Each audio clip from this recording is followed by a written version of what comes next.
Hello guys and welcome back to another video.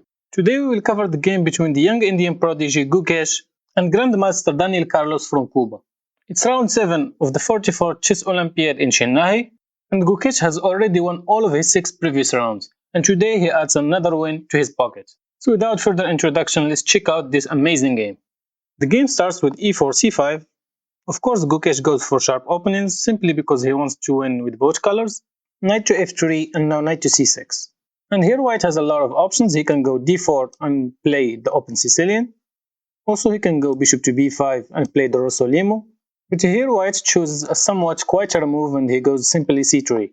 And Gukesh immediately strikes in the center and he goes d5. E capture on d5 and queen capture on d5. d4, knight to f6 and e capture on c5. And here black has the option to keep the queens on the board if he wants. Also he can consider going bishop to g5, pinning the knight. But here Gukesh simply traded queens, denying white the right to castle, and also leaving him with a weak c7 pawn, which can be targeted later. Here Gukesh goes e6, opening up the bishop and attacking c5 pawn, b4 defending c5, and now immediately a5 undermining the c5 pawn. So of course here white goes b5, attacking the knight, and after knight to e7, knight to e5, knight to g6 by Gukesh, immediately challenging the white knight, and now knight capture and h capture on g6. And here if we try to compare positions, we can immediately notice that white's position is a little bit unpleasant, simply because white's pawn structure is shattered. Black of course also has doubled pawns, but his pawn structure is somewhat compact. And also he has an opal file to work with, and of course he has the bishop pair. Here also white has this 2 pawns versus this one, which means that he has the potential to create a passer on the c file, but this is simply far from happening anytime soon. Here white goes bishop to e3, defending c5, knight to g4, immediately attacking the bishop, and now c6. B capture on c6, b capture on c6, and knight capture on e3. F capture on e3, and now white's pawn structure is completely damaged. Here Gukesh goes bishop to a6, knight to d2, and bishop capture on f1, knight capture on f1, and rook to h5. He immediately activates his rook and now is threatening to go to e5 or c5 and start attacking these weak pawns. Knight to g3 attacking the rook and rook to e5. Rook to e1 defending, and now bishop to d6. Rook to b1 occupying the open file. Now rook to a6. King to c2 and rook capture on c6. White here goes e4 and now rook back to c7, stopping any ideas of rook to b7 penetrating the 7th rank.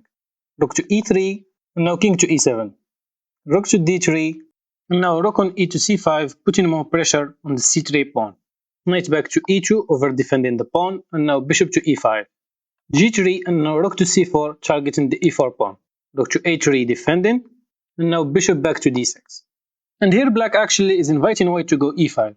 For example, after e5, bishop to c5 attacking the rook to d3, and now rook to e4 attacking both the pawn and the knight back to c1, and now rook capture on e5. But of course here white doesn't want to lose the e-pawn for no reason, and he simply goes king to d3. Now rook to a4 attacking the a-pawn, knight to c1 defending, and now g5 expanding on the king side. Rook to b5 attacking the b5 pawn, and now f6 defending. King back to c2, bishop to e5, and now king to b3. Now the rook is attacked, so rook to c4, and now knight to e2. And here Gukesh gives a check with his pawn, and after king to c2 he goes g4, permanently fixing these white pawns on the king side. Rook to b6 and now g5. Continuing the expansion on the king side. Rook to a6 and now bishop back to d6. And here black intends to put his pawn on g3, fixing this a pawn, and also in an endgame this pawn might be decisive. King to d3 and now a3. And here white decides to go e5, and obviously he wants to exchange the e5 pawn for the a3 pawn. For example, if black captures with his bishop, now rook capture on a3, bishop back to d6, and rook to a5, and now white has a passer of his own, which means counterplay, and there is really no reason to allow this. So here simply Gukesh capture with the pawn, and after rook to a5, king to f6, rook to b5, and king to f5. Now white gives a check with the knight to d4, and here you can't capture simply because of this pawn, so you have to go back to f6, and white goes back to e2.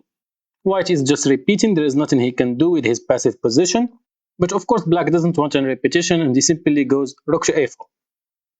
knight to c1 and a4 check.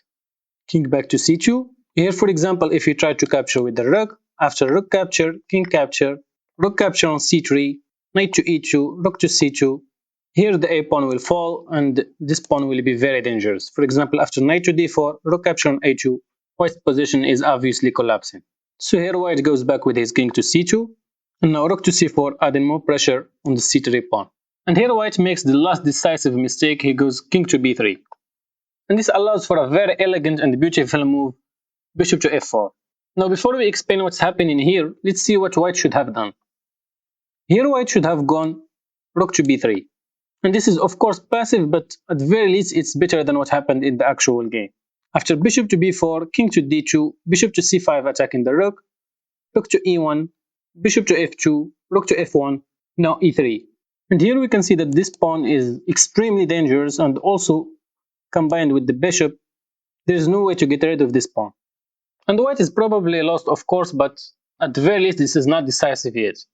Now if we go back to the game, after king to b3, Gukesh finds this brilliant move, bishop to f4. Now the rook is attacked, so for example if you move your rook, simply rook capture on c3 and you are lost. The knight will drop next move and your position is just hopeless.